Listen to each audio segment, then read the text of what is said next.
So the agenda for this training should be seen on your screen now. So after the little introduction we just have, we'll start with own experience on behavior change, and then go into some behavior change theories, look at 3 behavior change models, and learn about 4 behavior change tools. That is a selection. There are millions out there. So I'm just offering a selection of those that that we have been offered in the training I attended, that I also found very useful. And I think that we can talk about them and adapt them into our context quite easily. And then number 6 is kind of a going further, mapping your own context and planning an intervention. That's something which I will describe as an exercise and which you can take home to do by yourself after this training. So this is the agenda. I hope you're ready. And then we'll go into that. And if there's any technical problem in the meantime, just let us know. We have a few people here on the call who can solve technical issues. So just write in the chat bar to everyone, and there are capable people who can solve this. As far as our taking notes or anything like that, will we have access to this PowerPoint or anything else? Yes, you will receive after the training the PowerPoint, some further reading, and also the recording of this training. So you can take notes in addition to that for yourself, which I think is helpful. But there will be also a recording that is circulated only internally among GreenFaith.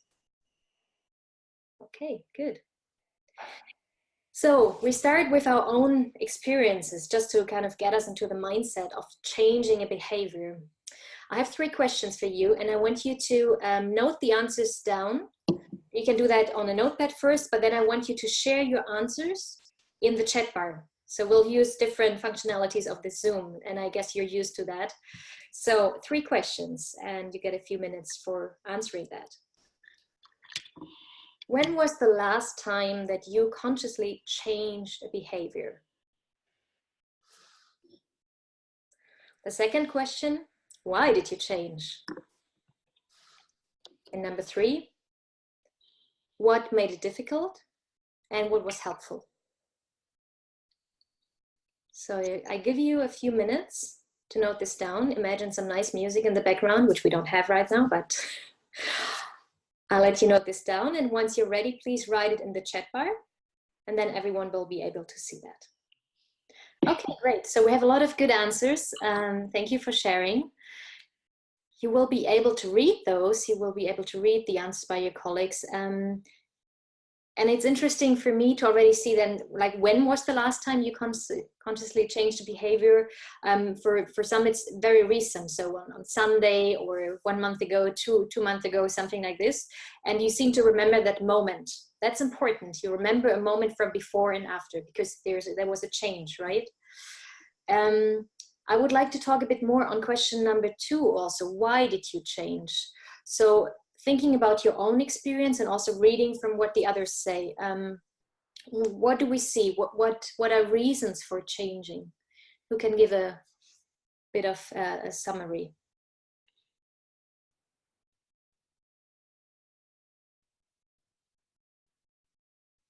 What are your observations? Why are we making changes? Well, I'll just jump in, and again, apologies if actually I'm going to turn my video off because that helps my audio. This is Gary in Washington. I was very moved by the IPCC 1.5 report that came out a week or so ago. I often hear that information does not change behavior very effectively, and having worked in an information providing organization for 2 decades, I can attest to to feeling that way, as though information doesn't make that much of a difference. But it does for me personally, and reading that report and the press around that report really was impactful for me. Yeah. So information could be one factor, and information that moves us in a way that is different from receiving all the other information that we hear every day, right? An IPCC report could be one very strong example for that. Other observations, why do people change? You can speak about your own experience or what you read from others.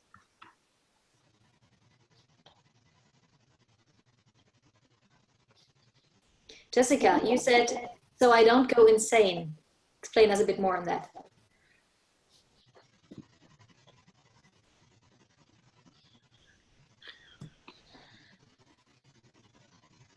Jessica?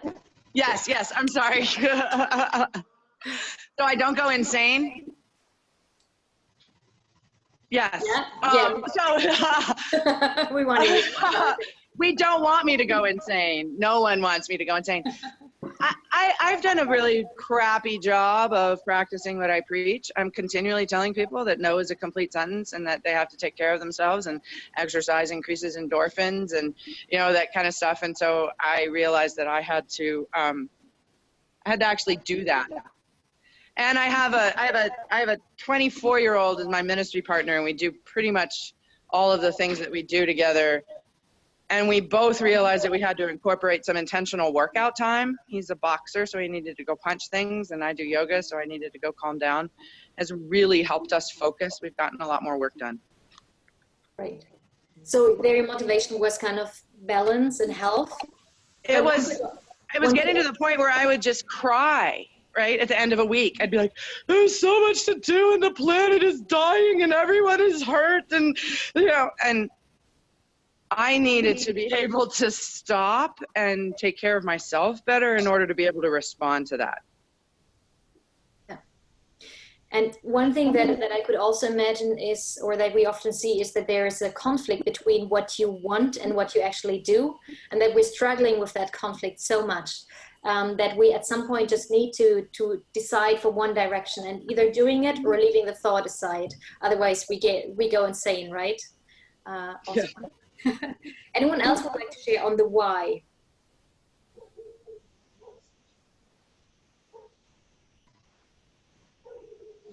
Yeah, Sarah, go ahead.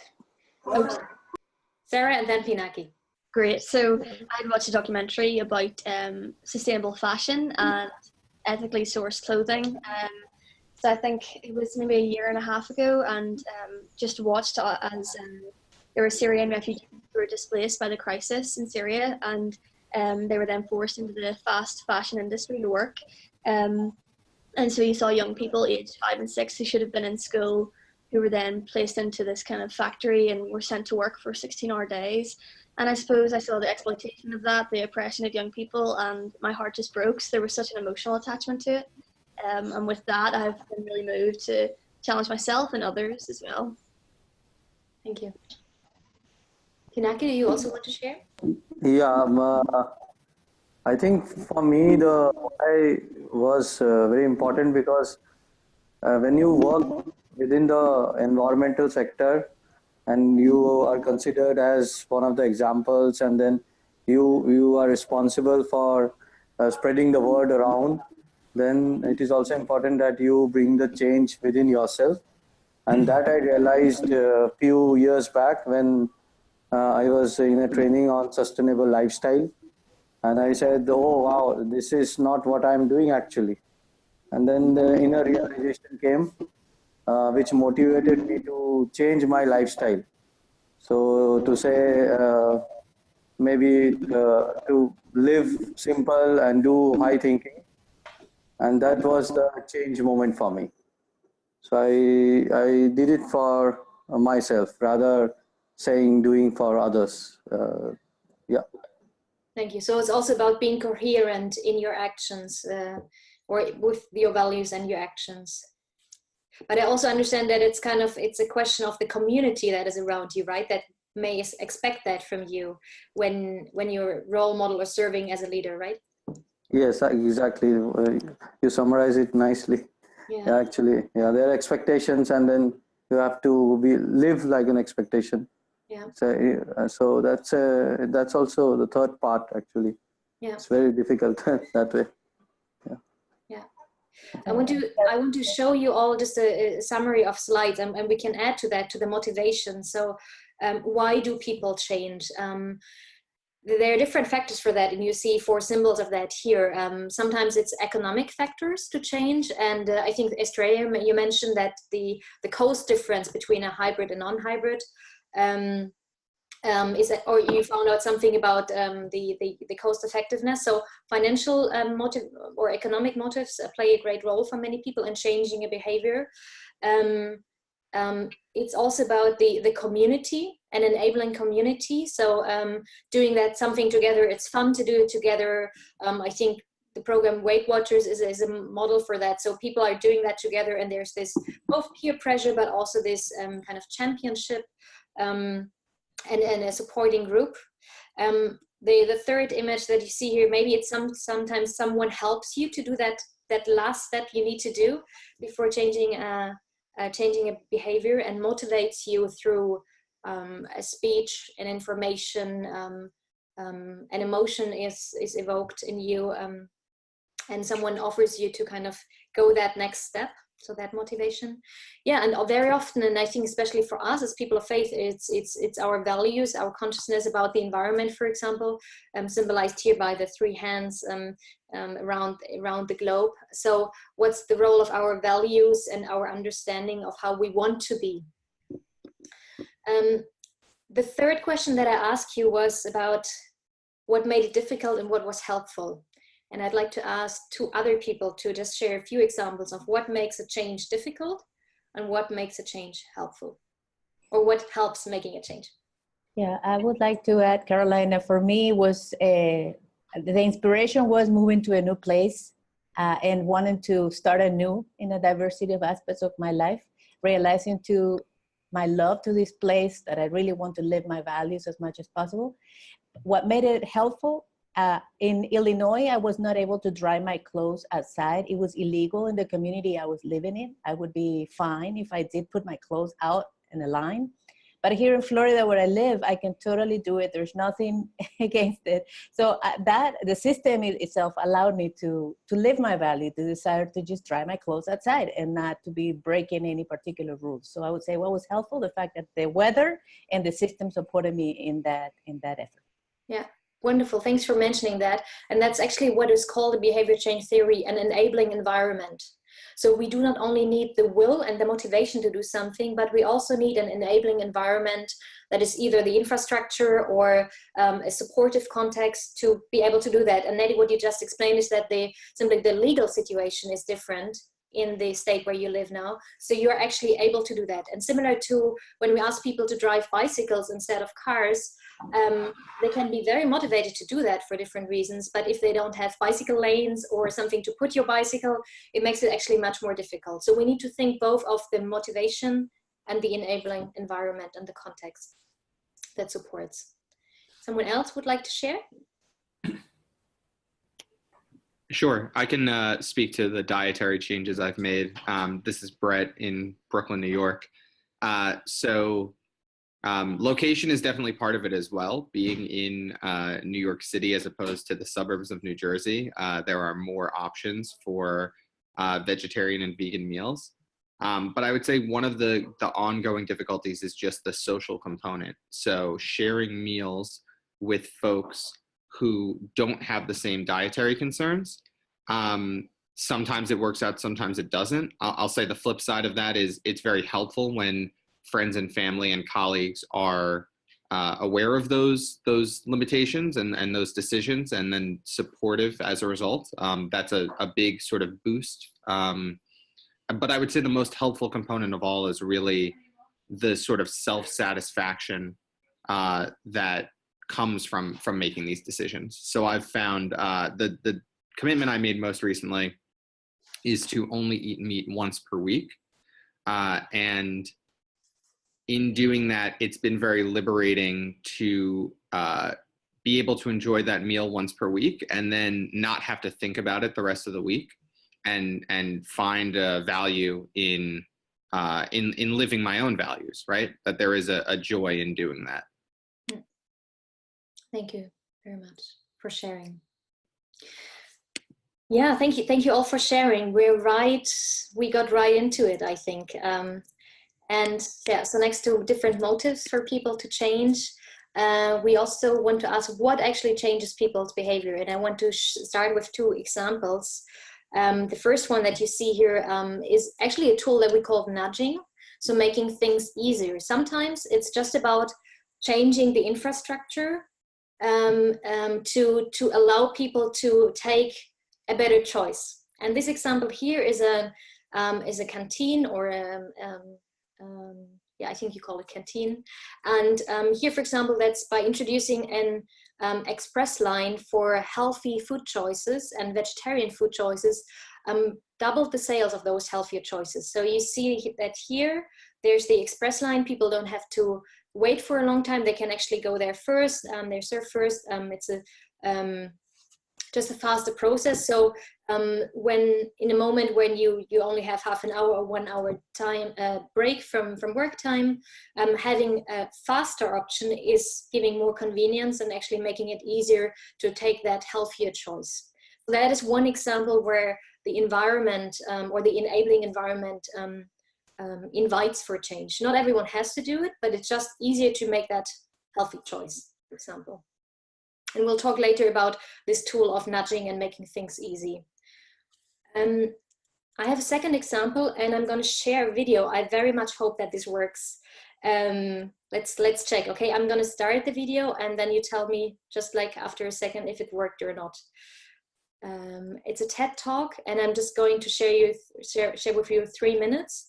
It's called How Behavioral Science Can Lower Your Energy Bill. So please tell me if you can hear the sound. Yeah, let's see. Does it work? Perfect.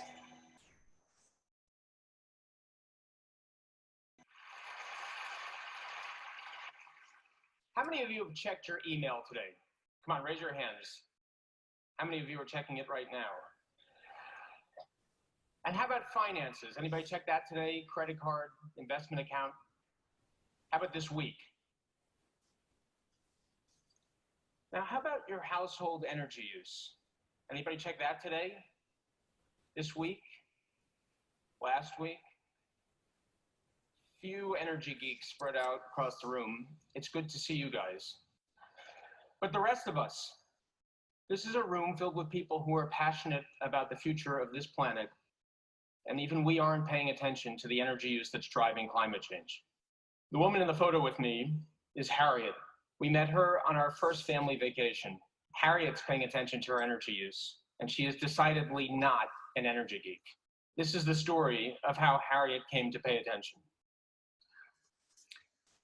This is coal, most common source of electricity on the planet. And there's enough energy in this coal to light this bulb for more than a year. But unfortunately, between here and here, most of that energy is lost to things like transmission leakage and heat. In fact, only 10% ends up as light. So this coal will last a little bit more than a month. If you wanted to light this bulb for a year, you'd need this much coal. The bad news here is that for every unit of energy we use, we waste 9. That means there's good news, because for every unit of energy we save the other 9. So the question is, how can we get the people in this room and across the globe to start paying attention to the energy we're using and start wasting less of it? The answer comes from a behavioral science experiment that was run one hot summer 10 years ago and only 90 miles from here in San Marcos, California. Graduate students put signs on every door in a neighborhood asking people to turn off their air conditioning and turn on their fans. 1/4 of the homes received a message that said, "Did you know you could save $54 a month this summer? Turn off your air conditioning, turn on your fans." Another group got an environmental message, and still a third group got a message about being good citizens, preventing blackouts. Most people guess that money-saving message worked best of all. In fact, none of these messages worked.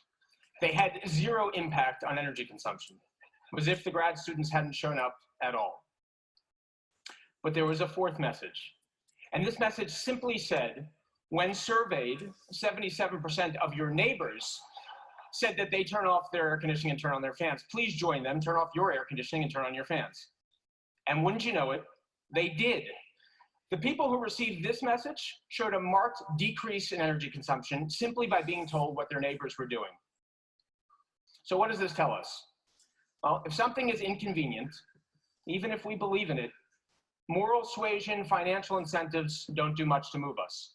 But social pressure, that's powerful stuff. And harnessed correctly, it can be a powerful force for good. In fact, it already is. Inspired by this insight, my friend. So leaving it there, I hope you could hear it well. So what he was basically saying is that social pressure and social norms are a very, very strong motivation for changing their behavior. Now, this is interesting for us since we work with faith communities and with local communities that actually are this group, and where we could also maybe apply this tool of saying, well, see what the others are doing. And the tool that we'll learn about later is called social norms, and it's the question of how we can copy what others do, and it's also in a way a good way to avoid effortful thought. It's a simple thing. So others do it, so I will do it as well. Maybe there's this element of competition or not wanting to lag behind, actually. So one more example of what motivates people and enables change. Now, this was pretty general until now, but I want to talk a bit more in detail about how we change behaviors when it comes to the context of climate change. And as many of you have probably experienced in your work or found out for yourself, we actually have a problem. When knowing about climate change does not automatically change behavior of people, right? If that would be the case, we would probably not be in that situation. And although it seems we have all the information in the world of what we can do to avoid global warming, to avoid increased climate change, there seems to not be enough action. And that is actually where we try to work with, both with Living the Change, but with many other sustainable behavior change initiatives to trying to address that gap. Why do we have a problem? Because our brains are wired to ignore climate change. That's what George Marshall said, whom we're working with him. He's from Climate Outreach, a very inspiring communications organization. But one could also say, that's what Daniel Kahneman said, a behavior change expert, a distant problem that requires sacrifices now to avoid uncertain losses far in the future. It's something very, very difficult, right? It's distant, it doesn't touch me, requires sacrifices from me. Why should I sacrifice something now? To avoid an uncertain loss, we don't even know exactly what we'll lose and how and by when. And it's far in the future, so that's not my problem. So climate change as a phenomena is really, really hard to address with our actions right now. And then Daniel Gilbert says, a psychologist could barely dream up a better scenario for paralysis. Help me. How you speak that? How you say that? Paralysis. Paralysis, there you go. So we do have a problem, right? And I know that some of us are working with this specifically already, so it's not new for you, but I think we need to be aware that this is really difficult because it's so distant, it's so abstract, it's so much in the future, it's so much not my problem, that it does not really enable us to do something, but it rather brings us into denial, ignorance, or paralysis. And in our recent training with Living the Change, we heard from the behavioral change psychologist Rosemary Randall on how people normally react when they hear about climate change. First, they're shocked, and I guess you all know this feeling. And then there are two things there of what can happen. Denial. This means to refuse to stay with the uncomfortable knowledge, trying to keep it away. Defensiveness. It's not my fault. There's nothing I can do. I'm too small to make a difference. It's government's responsibility, not my responsibility. They should do something. Or to simply say, it's too late. We now hear all the facts. We see the IPCC report. It seems like I can't do anything anymore. And then the reaction is that life just goes on as usual. That's the denial part. Another possible reaction to that shock could be acknowledgement, to immerse in the facts, to actually learn more, to study more, to read more about it. It also means a painful acceptance of a new reality. And people who work with, maybe some of you know, when you work with grief, I think some of the pastors here know that there are these different stages of grieving, right? Reacting to bereavement, in a bereavement, or reacting to a shock. So it takes some time to accept a new reality. That's one stage there. Same with climate change. It's a certain step when you say, well, obviously that's happening. This is where we are. This is where I live. This is happening around me. And then that next important step is deciding on how to live and what to do. And this is actually the moment where we should be very, very aware of how can we use that moment of deciding how to live and what to do, because this could be the moment when to introduce behavior change and sustainable lifestyle options. So the question might be, what makes acknowledgement and action easier? And Rosemary Randall said, it's the infrastructure and systems which make it easy to be a good citizen. It's the values and belief which support sustainability. And it's a peer group or a social group that offers emotional support. So those three factors: the enabling infrastructure, enabling environment, strong values and beliefs that are nurtured, that are reflected, that some of you said it's my deep belief and it's my deep value, and that's why I had to change things. So that is that's a key component. And then also very important, peer group that offers emotional support in that. I think, Brad, you said earlier that it's difficult to find people who have that same behavior, right? Who you can practice with. And so here it's important, how can we actually plan or maybe develop such a group, such a supportive group, and have a community that gets together in practicing these same change behaviors, which makes it much easier. So having said all this, we're now going into behavioral theory. And this whenever you see the orange color here, that's part of the training that we got. So I'm just quoting here, but behavioral theory can help us with many things, but also cannot help us with everything. So it's an approach, it's an analysis instrument, it's some tools for interventions, but it cannot change one person from one day to another. I've talked to quite a lot. Can someone read out in what it can help us? Neddy, can you read out that first column? And then I'll ask Jacob to read out the can't help us side. What can help us? Narrow down the most relevant influences on the behavior. Find new ways into tackling our challenge. Brainstorm potentially relevant approaches. Influence some people, some of the time. Think in a behavioral way. Thanks. Behavioral theory can't help us know exactly how our specific behavior will be influenced, find the silver bullet to tackling our challenge, exactly replicate an approach used elsewhere, influence everyone all the time, or guarantee behavior change. Thanks. So just to set the framing for this and say it's not the silver bullet, cannot help everything, but I think it can help us to think more critical and analytical about what we see, how people live, what environment they're in, what shapes their values, and how we can plan interventions to changing some of that behavior. So we're looking today at behavioral theory, behavioral models, and behavioral tools.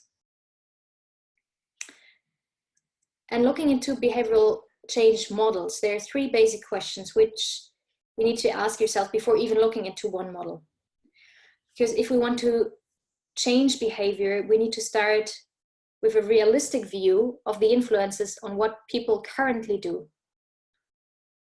And also, one warning, we shouldn't assume that people go through a rational or a linear process to make choices. Sometimes it's completely irrational. And I cut this part out of the presentation, but I'm happy to send you some material. Some decisions that we do are very irrational. But the 3 questions you can ask before kind of thinking about a behavior change model. So, do you want to do it? That point is asking about the motivation. And it springs from the individual that can be socially influenced. But we also need to think of the dimension that this can be that there can be an emotional or habitual or impulsive element to that. Do you want to do it? The second question is, can you do it? So this is about the enabling environment, but also about the ability or capability of changing that. So someone who, for example, wants to not have a car anymore and drive bicycle, but is simply 90 years old and has a broken hip, is maybe not able to do that, right? Sometimes it's also the skills or the knowledge that you need for changing that. If you want to install a solar roof on your roof, you need some skills and knowledge about that, choosing the best product, etc. Yeah, it's heavily influenced by the physical infrastructure that we need, and also by the effort required. Are you at this present moment able, and can you do that? What's the effort required for that? And some choices or some behavior changes may have relatively little effort, but there are also some that are really a big effort. One example, one of our colleagues has decided a few years ago to not fly anymore, but he was an international scientist. So it's actually quite a big choice and quite a lot of effort to plan things differently, to be able to do everything online and within reach of public transport and not flying. The third question, is there a reason to do it now? And the now should be in capitals. So this is about the moment when action is prompted. What's the spark, the trigger that will start this behavior change? And what's the opportunity to do that? So you have to think critically, is there any reason for a person to change that behavior now and not in 1 year and not in 10 years?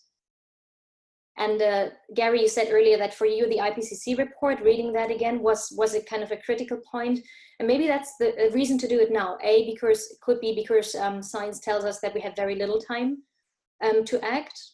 Or second, because it was just released last week and I'm kind of reading it, and that it's the right moment. You're so inspired and motivated to do it that there is a reason to do it right now. So those are the 3 questions. And now we come to the 3 models that we'll look at today. And now in a moment, you'll get into small groups and discover those models by yourself. So just giving an introduction. The COM-B model, you'll find out what this means, what this stands for, was developed at the University College in London in 2011 and is building on work in health and behavior change, and is kind of quite popular with practitioners. The BMAT model, the second one, was developed in Stanford in the Behavior Design Lab. And that's a lot of thinking about behavioral design and influenced by tech thinking. And it's a very easy to use model. For me, that was kind of my favorite one, but I don't want to preempt anything. And then the ISM, that's a model that was developed by the Scottish government, who commissioned that to a behavioral science agency. And that's a very practical tool for identifying all the influences on a behavior. So those are the 3 models. So COM-B is a simplified approach to behavior change. It has 3 elements of behavior change which direct the way we look at behavior. So number 1 is capability. Secondly, it's motivation. And thirdly, opportunity. With capability, it discusses the psychological and physical capacity to engage with a specific issue. And so it looks also at the knowledge and skills to become engaged with climate change, for example. Motivation looks at the brain processes that direct the behavior, so the habitual, the emotional, the analytical, decision-making processes. And then the opportunity, which Derry summarized as the ability of, you know, kind of the atmosphere around someone that allows someone to engage in a situation. So what surrounds them to act as a catalyst for change. This is definitely shorter than 2 minutes, but the pros of this is that it's categorized behavior change as a theory, and it allows us to specifically target an element that can direct behavior change. And the cons is that it's a linear approach and possibly too simplified to discuss around climate change, but it definitely helps as a simplified framework for engagement. Thank you. Anyone who would like to add from the group, or maybe share a bit on what you discussed about this model? I'd say mostly what we discussed was sorting out the model. So if we're looking for usefulness, I think it might be that it helps to split capability out from motivation, out from opportunity, and to say, all right, if we're going to out a group of people's ability to change, if we talk separately about their capability and separately about their motivation and separately about their opportunity and consider those independently, that might be helpful. That's what I'm thinking might be useful about the model, to cover 3 bases, just to distinguish between them. Thank you. Thank you very much, group combi.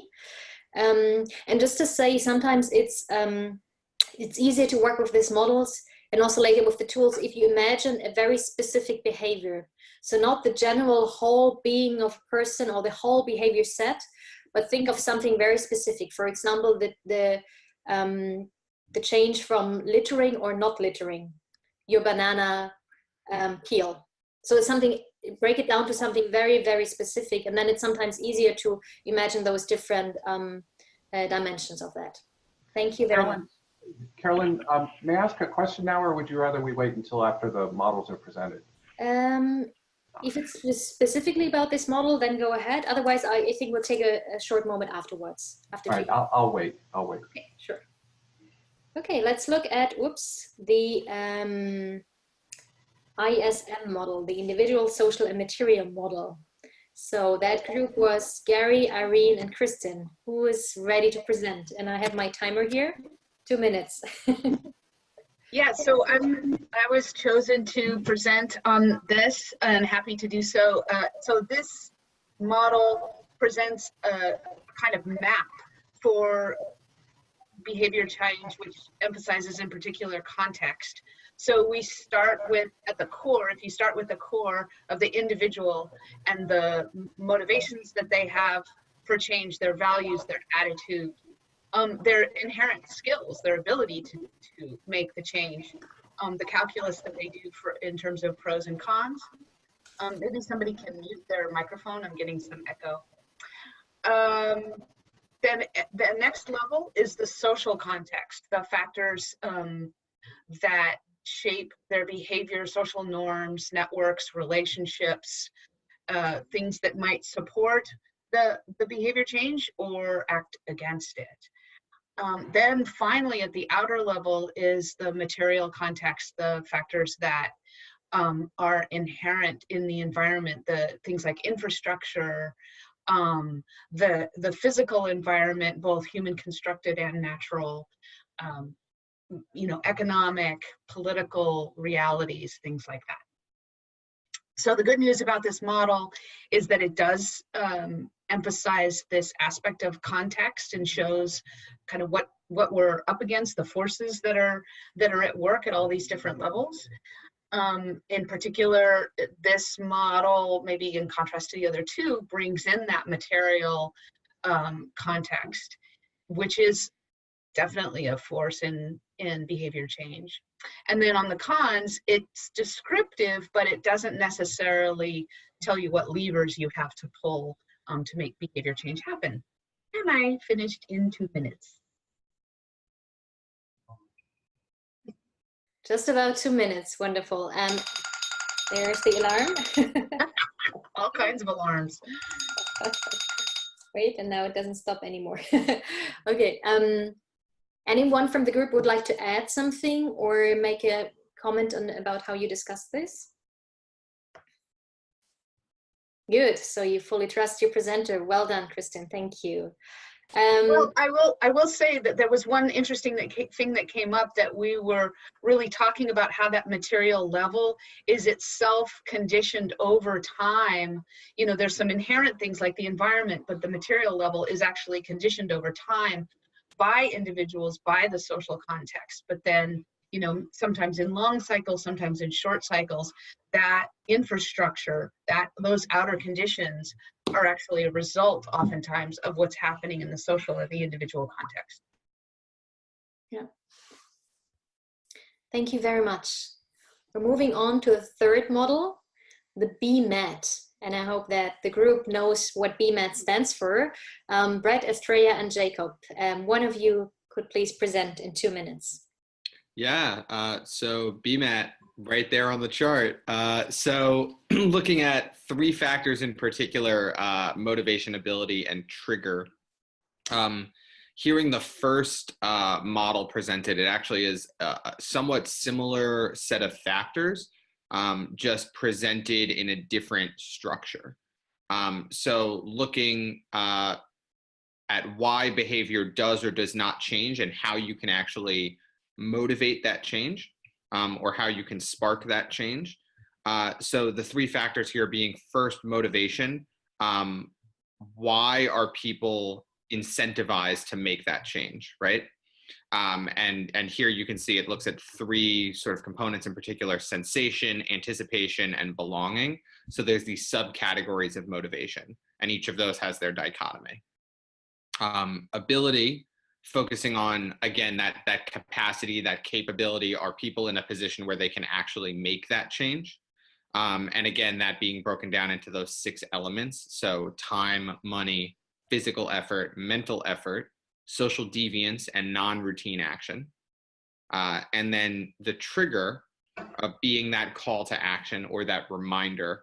And then here, there's a breakdown where it looks at, if you look at this chart, in the right-hand side of this column, you can see there's the action line, and then basically anything that has that is on or to the right of that line. So that would be high motivation, easy to do, anything that where if you apply a trigger there properly, that will result in the desired behavior. And the pros of this we found were that it really is a comprehensive model that explains why behavior change does or does not happen. But in the context of climate change, especially, or something complicated like that, it's a bit oversimplified. Thank you.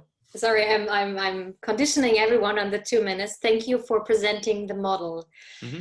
This is really to give you an appetite for using these models, or looking at these models as a mean for analyzing behavior. So this is for mapping things that happen.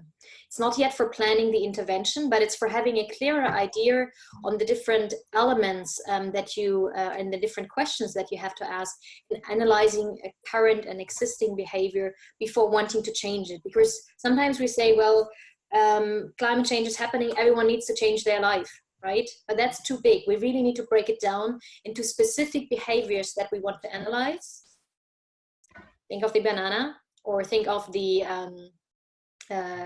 why should people use a bicycle, or why are people not using a bicycle in city XYZ, and then kind of breaking that down and analyzing with those different questions and elements what's happening currently. They're also useful for identifying where exactly interventions might be needed, how those might drive change. Because you may not be able to change everything, but you may be able to kind of find that small tweak, or that one thing. And that's actually what many kind of campaigners do, and big agencies do research on, and so on. So finding that one thing that enables change, that is an intervention that is really driving change. So I'm offering 2 minutes feedback on the models before we go into tools. And I'm really I want to bring all this to you so you can use it further and read it afterwards again and research more about it, but really introducing those different ways of thinking to you. Gary, you had a question. Yes. So these are really interesting. They're the first time I'm exposed to any of these models.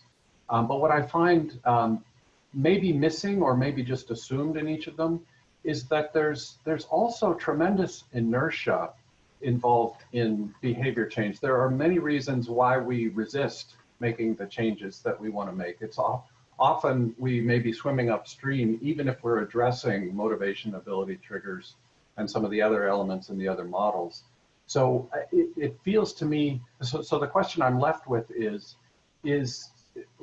when we come up against the inertia, the resistance, is it that we try to whittle down that, weaken that resistance, or do we try to beef up some of these positive elements, the motivation, ability, and those kinds of things? So a little bit more about resistance and about the inertia, I think, would be helpful for me to understand these models more fully. I'd like to open this to the group. As I said, I'm facilitating it. I have some thoughts, but I want to open first to the group if someone has thoughts on that.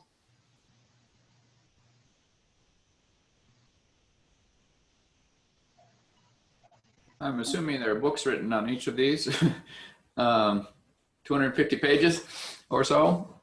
So they must talk about that. I mean, this model is good for a little more than breaking out the areas of focus. And what you mentioned, one of them in the inertia and what all makes inertia, what it is, which I guess is in Model A, what we would call motivation, and Model B would be called what? It doesn't work that way, kind of. It does have values, beliefs, and attitudes. In the Model C, it's motivation again. I don't know. I mean, is that kind of it? That the model's not trying to tell you anything about that other than the fact that that's an area of work that you're going to have to attend to?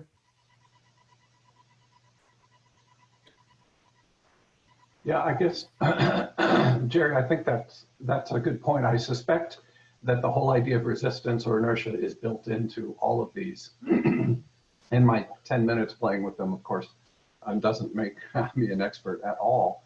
But I do find just in myself that there are so many things that I think I personally should do that I don't do, that I get close to doing but put off. And there's just 1,000 reasons, it seems, why it's easier not to make the change that I should be making. And I think that's probably true for lots of people around me as well. So it feels like it's a huge piece of behavior change, is to get at, you know, what is that resistance and how do you overcome it? Yeah, I think it's keys to kingdom. And the way you just framed your resistance is, I would call out as part of the problem. What I should do and why I don't. And I guess I just want to say, as far as working with people is concerned, I said this to the group too, there's only two things that actually motivate people deeply, and that's belonging and love. And these models have to deal with belonging and love if we're going to get anywhere. And should is not actually an operational term much when you talk about belonging and love. Anyway. Yeah, maybe my answer would be that when talking about resistance and inertia and asking 10 people why they're not changing a certain behavior, although they know it would be better, and they would all say, yeah, it's kind of, I have this resistance, or you see that there's a resistance, there would still be very different reasons for that.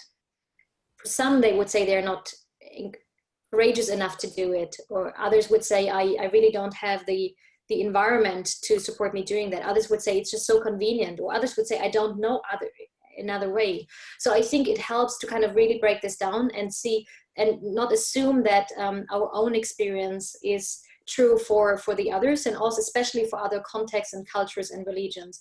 And when we work with different faith communities, I think it's very important to really listen to why people, and to try to find out why this is not changing and what's actually behind it, because we may come with biases and pre-assumptions that hinder us from seeing the real thing. Oh, I It's agree. a way of mapping the existing behavior and asking the right questions.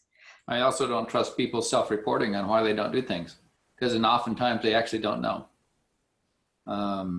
It just makes it harder, that's all. Yeah. So I agree, you're right. I want to move on to behavior change tools. Choosing 4 that are helpful and that prove to, or that worked for other problems in the past. They are built on the insights into those common biases and patterns of behavior and are made in order to kind of influence what people do. I'm always shy to say we're influencing people, but at the end, that's what we want, right? We want them to change something. And the 4 tools are a proposal. Choosing the right tool for your right intervention is it's more of an art than a science. It has a lot to do with observing the situation, mapping and analyzing, and then really choosing together what works best. But I think they can give you an idea and maybe let you think outside of the box of what you normally do in planning a program. So we have 4 of those behavior change tools. 4 tools. 1 is nudging. Nudging means to make it easy. I guess many of you have heard about it. It's the term is relatively new in Germany, but I guess in the US context, it's well known already. It's actually since 10 years, there's this concept of nudging, going back to a book.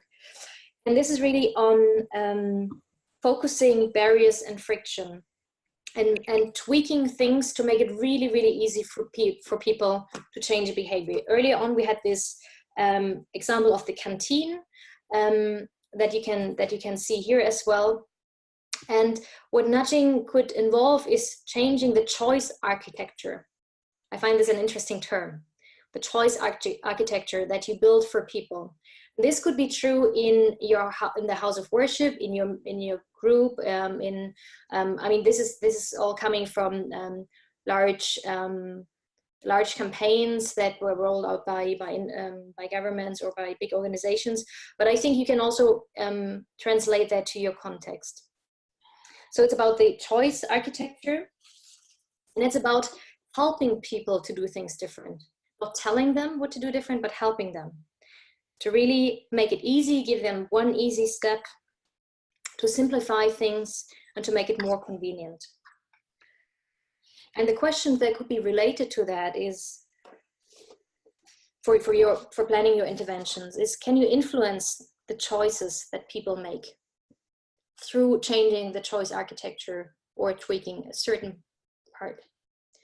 Can you make it easy for people? Can it be low cost and scalable? So can you actually change something relatively easy at low cost for yourself, but also for people? And can you chunk it down? So those are some questions, and I'll let you read the whole slide later and let you read about nudging. But this is one tool to plan an intervention. The second one is on the right place and right time. And I'm sure you've all been in traffic jams once and seen something like this here in the lower part, where drivers in a traffic jam are targeted at the moments of pain. When they're actually stuck in the traffic jam, there's an invitation to travel faster and travel for free next time. So thinking about a right moment, right time, and a right place for changing behavior. What you see on the right here is, for example, an encouragement for people to recycle next time. And what is interesting when we think about the place and in these examples, it's you've all seen this. It's more likely that people litter more if the place is already dirty, right? So if there's already dirt, people tend to add more. So when it's kept relatively clean at the place where they normally litter, and so to not invite people to start anew or continue the bad behavior, so to say, that already helps. And then there could be, like here, a message on the waste bin itself to invite them to do better next time. To, for example, avoid rats. I've seen these campaigns in New York City, I think. So at the litter box, there's actually this warning of rats. So that's the right place. Or another example would be fair trade products in a supermarket shelf. The right place wouldn't be at the bottom where no one goes, where normally you find the cheaper products, but would be to place them at eyesight. So, and another aspect of that is thinking about transitional moments for the right time. And I find this very interesting because in faith communities, we accompany a lot of transitional moments. That's, for example, when people are having a baby, getting married, a bereavement, but also moving house. For example, if someone is moving house, they will more likely think about their energy tariff and if they want to, what new energy they want to use, so that it's the right time to send them an invitation or have a campaign on doing that. Or when people are getting married, you may want to think with them about the source of their wedding rings, for example. So that's right timing. And I think that in faith communities, we have a lot of good opportunities for that. I'm moving on. Tool number 3 is commitment. I think that's something we know about in Living the Change with the initiative. Commitments try to bridge the gap between our intentions and our actions by making something public, by inviting a public promise of a person to say, I will do that and I will be accountable for that. There's considerable research that says that if people make this commitment publicly, it really helps them to keep it and to actually change their behavior. And many campaigns are working with this tool. What's important here is, I think, to have a proper preparation and also, more importantly, a follow-up of the commitment. Because if you only invite people from making that commitment, but then they're completely left alone, it's less likely that they will keep this commitment. So what's the accountability within the community, for example, or within that public sphere of reminding people about it and supporting them? And that could also mean that we plan for rituals in remembering your commitment. For example, a baptism, there's the Baptism Remember Day, or with weddings, we have the wedding anniversaries, or birthday. Well, a birthday is not a commitment, but thinking about the right follow-up with commitments. And the 4th tool, and we spoke about this a bit earlier, is social norms.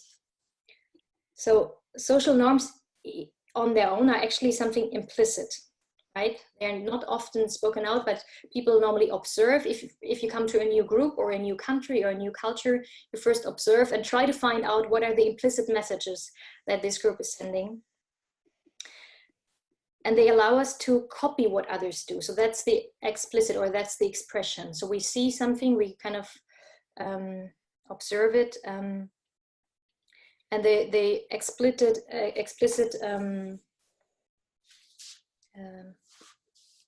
expression of that would be, social rules, for example, or expectations of a social group. And social norms actually work really well. You can also use them as a tool, and what you see here at the bottom is very similar to what we've heard earlier in the TED Talk. So three different tags on your hotel room. Please reuse the towels to help us save the environment. Second is join your fellow guests in helping to save environment. Or the third, join your fellow guests helping to save the environment. And that's the person who stayed in this exact room. And research shows that it's increasing, like when you say in general, it's really important that we do that. That motivates people a little bit. The second one is that says 75% of the other guests are reusing their towels. But if you say on the third one, 75% of the guests in this room where you stay right now have reused their towel, this increases the motivation even more. So using those social norms and making it as concrete as possible. What's also important in social norms, and what I think we can work with, is relatable role models, having role models who are influencers on social norms, and repetitions of new norms. And the questions you can ask would be, what norms, if you're analyzing the context, what norms exist already? Are those norms working for or against your goal? And could you use norms to influence behavior? And some might say this is a kind of a very tricky one because we don't want to influence people too much, but it's a fact that social norms do exist. And the question is, how do we use them for our intervention? So those are four tools, and I'm opening up for a few comments or thoughts on that. Maybe you have worked with some of them already, or you feel inspired to try one or to think about one further. So opening up the panel.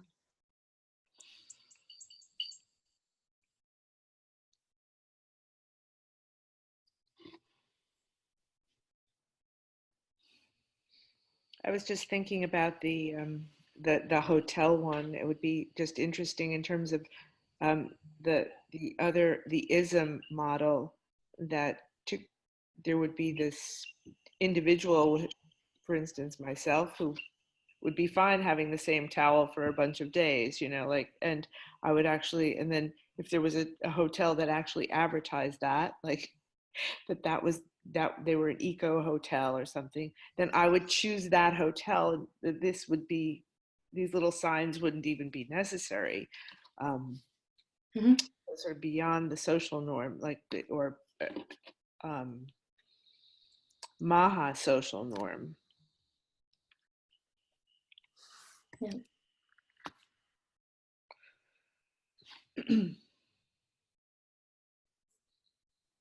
How social norms become social norms.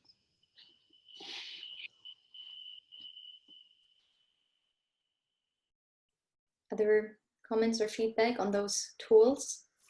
Social norms, commitment, right place, right time, and nudging. In an ideal world, we would now have one day to actually talk those through in detail and use them on the basis of a case.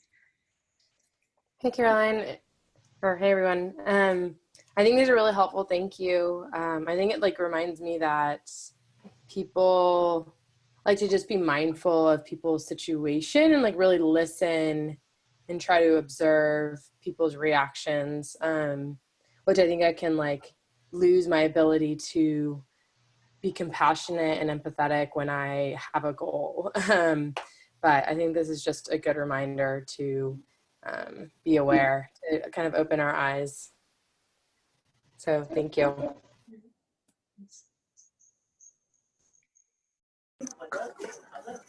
I think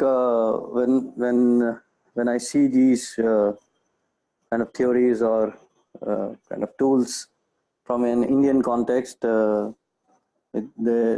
are very interesting because in India, we have a little bit of each and everything, social norms, nudging, but they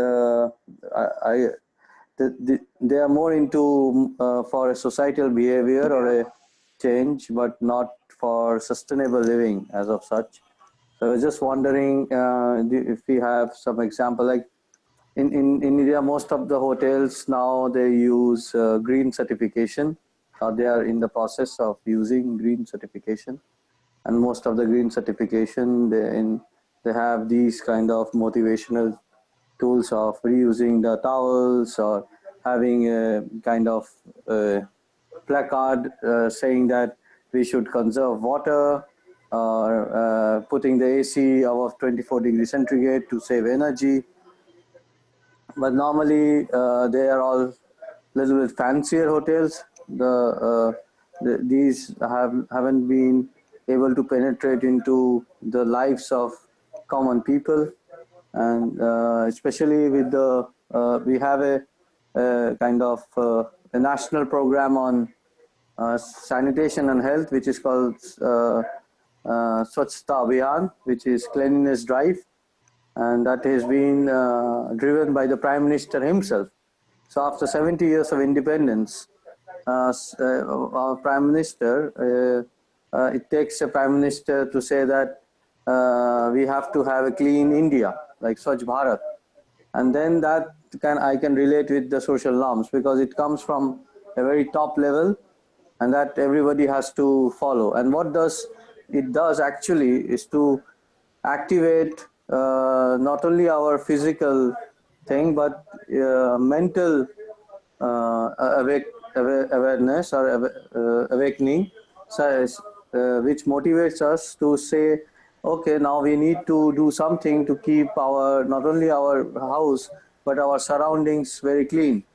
So we don't dump garbage just like that. So we have designated places. So that's what my initial thoughts came when Caroline was discussing the social norms and nudging. So we keep nudging people in our neighborhood, not like to be very clean, to have some sort of thinking, the thought process of making those things happen. So this is I don't know, maybe it's a comment, maybe it's a sharing. So this is what comes immediately in my mind. Thank you for sharing, Pinak. And I think that this is an excellent example, because you describe the role models or the influencers for those social norms, but also how a group, a culture can be influenced by changing the social norms. And this works better, or this works more or less in different cultures and also in different groups. So it's also important to see how important are social norms for the target group that you want to work with. And in some, it's indeed very important to have the leadership approach, for example. I want to move on because I know we're beyond the time. So just three more slides. So for your takeaway, or for using that at home with your program, with your work, this is an exercise we did during that Academy of Change, which I found useful, of doing that in a group. And maybe it's something that you could do with 1 or 2 colleagues if you're planning an intervention and want to think about behavior change. So this, and I'll send this to you also. So this is just a worksheet, and that would help you to map the behavioral context. And it's about summarizing your challenge in 1 sentence and really being very, very precise again. And then saying what's the specific behaviors that you're trying to change. Being very specific. So not the whole set of behaviors of a whole group of people, but a very specific behavior. And then do that behavioral context map with one of the models. You have to choose one of the models that you feel this fits best, or that you feel most comfortable with, in doing this mapping once for this very specific behavior. And the next step would then be to plan interventions. Okay, so at what point do we want to use one of those tools to trying to change that behavior? And again, it's a toolbox, so it cannot help you to guarantee that this behavior will be changed, but I think it helps you planning and understanding the existing behaviors, the context, and what you might be able to change. So I'm going to send this to you later. Almost the last slide. So the further resources that I'm going to share with you as well are some more videos, in case you like to watch videos, and a few written resources. I think we could all add to this list, and I would invite you, I'll share an open Google document with you. I'll invite you to add resources that you find useful when talking about behavior change theories, models, and tools.